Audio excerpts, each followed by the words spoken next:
Party के विधायक आज झारखंड में है। पार्टी के विधायक हमारे असम में रहे हैं, अरुणाचल प्रदेश में रहे, मणिपुर में रहे, मेघालय में रहे, आज नागालैंड में फिर से हमको नजर आ रहे हैं। हमारे पार्टी के हमारे विधायक महाराष्ट्र में तो आप सब जानते ही हैं।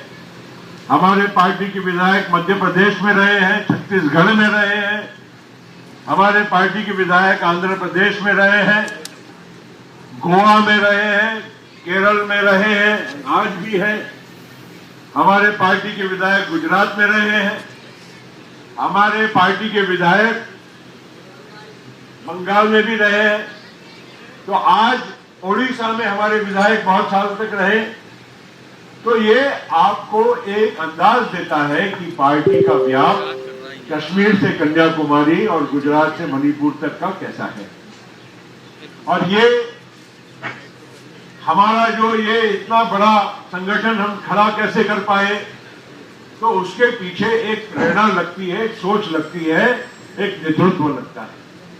और वो सोच, प्रेरणा और नेतृत्व हमको हमारे नेता आदरणीय शरद पवार जी के माध्यम से प्राप्त हुआ है। ये बात आप और इस देश का हर व्यक्ति को मालूम है। 1999 से लेकर 2014 तक 15 साल लगातार महाराष्ट्र के सरकार में राष्ट्रवादी कांग्रेस पार्टी का वहां पर बराबरी का स्थान रहा। हम लोग गोवा की सरकार में 3 मंत्री हमारे रहे, उप मुख्यमंत्री हमारे रहे। केरल की सरकार में आज भी है और पहले भी, इसके पहले भी हम लोग रहे। हम लोग अनेक राज्यों की सरकारों में हम लोगों ने हिस्सा लिया है। ये भी हमारे लिए बहुत समाधान की बात है। और इसीलिए साथियों, आज जब हम देश की परिस्थिति को देखते हैं, आज जो पूरा चित्र नजर आ रहा है, उसमें स्वाभाविक है कि आगे आने वाले दिनों में राष्ट्रवादी कांग्रेस पार्टी को एक अहम भूमिका निभाने की अब जरूरत निर्माण हुई। आप देख रहे हैं कि 2014 के बाद आज लगभग 9 वर्षों में जो लोग हुकूमत में हैं, उन लोगों ने किस तरह से इस देश के तंत्र को चलाने का काम किया है।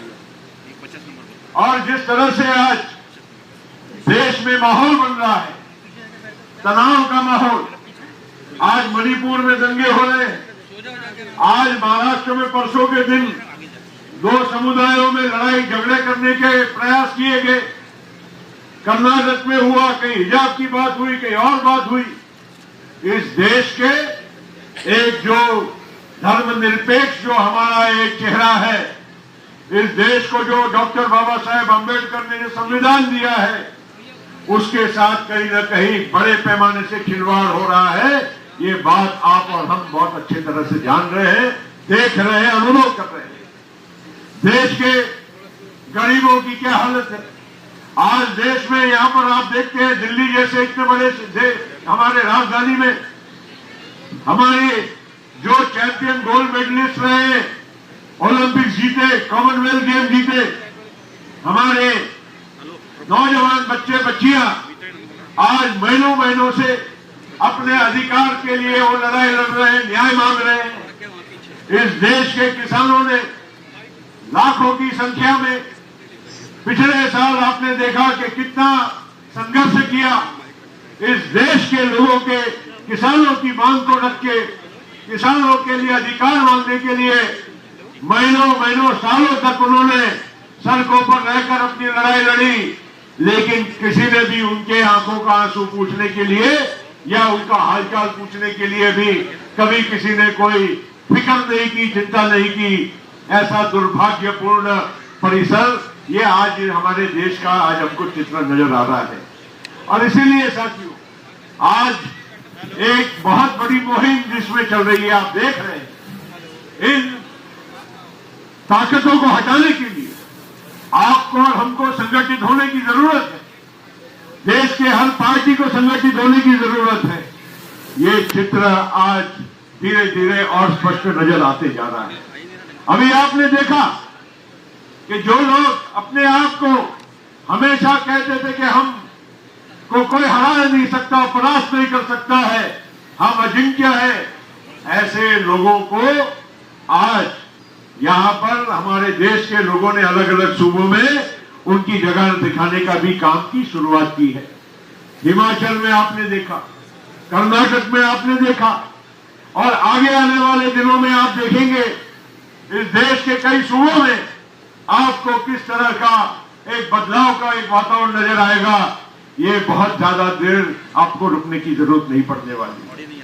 आपने देखा होगा हमारे महाराष्ट्र में आदरणीय पवार साहब के नेतृत्व में महाविकास आघाड़ी की सरकार की स्थापना हुई।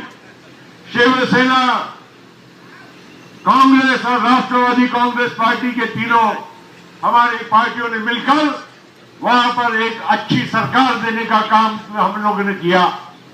लेकिन वो सरकार को किस तरह से अनैतिक तौर से बर्खास्त करके और दूसरी सरकार वहां पर बिठाने का काम किया, ये लोग भी, ये सारी बातें आप सभी लोग बहुत अच्छे से जानते हैं। इस देश में 2017-18 में कर्नाटक में सरकार जो आई थी वो कांग्रेस और जेडीएस की थी, लेकिन बाद में क्या हुआ, वो सरकार हटाई गई और वहां पर बैठी सरकार वापस भारतीय जनता पार्टी की।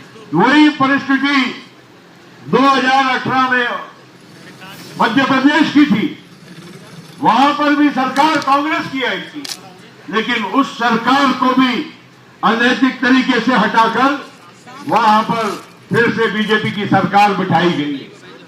इस तरह के दांव षड्यंत्र गोवा में भी हुए, अनेक राज्यों में हुए, और उसका परिणाम आज आप देख रहे हैं कि भारतीय जनता पार्टी ने अपने देश में जीत कर नहीं, लेकिन अनैतिक तौर पर सरकारें वहां पर स्थापना करने का काम किया।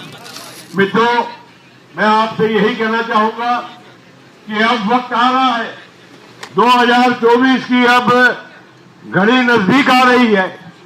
कुछ 8 महीने के बाद आप और हम सब लोग आगे आने वाले 2024 के लोकसभा के चुनाव के लिए हम लोग व्यस्त होने वाले हैं। इस देश के तमाम राजनीतिक पार्टियों में आप देख रहे हैं कि एक दूसरे के साथ बातचीत का सिलसिला शुरू है।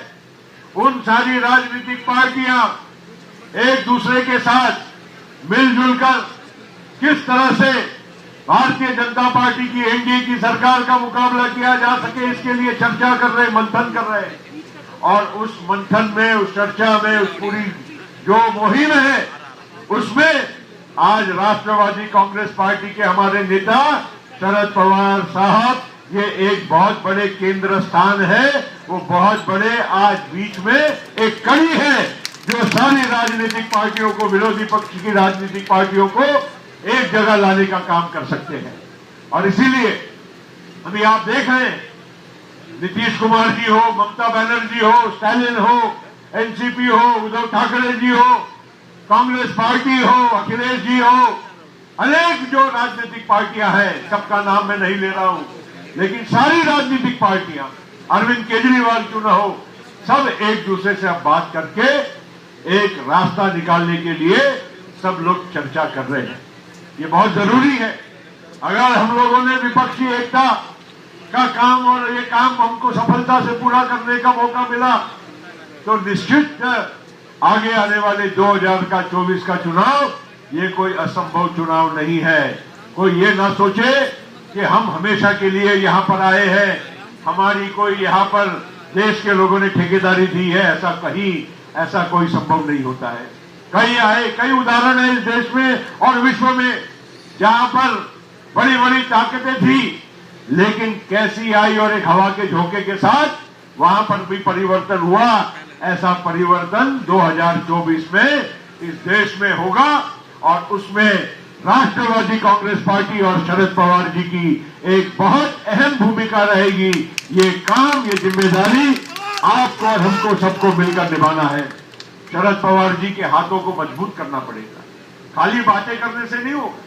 खाली हम लोग इधर उधर की बातें करें और हम बोले कि भाई शरद पवार जी आगे बढ़ो, शरद पवार जी आगे बढ़ो, शरद पवार जी आगे कब बढ़ेंगे? जब राष्ट्रवादी कांग्रेस पार्टी की ताकत बढ़ेगी। राष्ट्रवादी कांग्रेस पार्टी के ज्यादा से ज्यादा सांसद हम चुनकर लाए, ज्यादा से ज्यादा विधायक अनेक अनेक अलग अलग राज्यों में हम चुनकर लाए। राष्ट्रवादी कांग्रेस पार्टी की ताकत जब तक हम लोकसभा में निर्माण नहीं करते हैं। आज हमारे 5 सांसद हैं, लेकिन 5 सांसदों के बाद आज हमारी पार्टी की आवाज लोकसभा में बुलंद है, राज्यसभा में बुलंद है। लेकिन इस आवाज की आखिर बुनियादी ताकत होती है संख्या, और संख्या ये बढ़ाना ये आपकी हमारे सब लोगों की सामूहिक जिम्मेदारी है।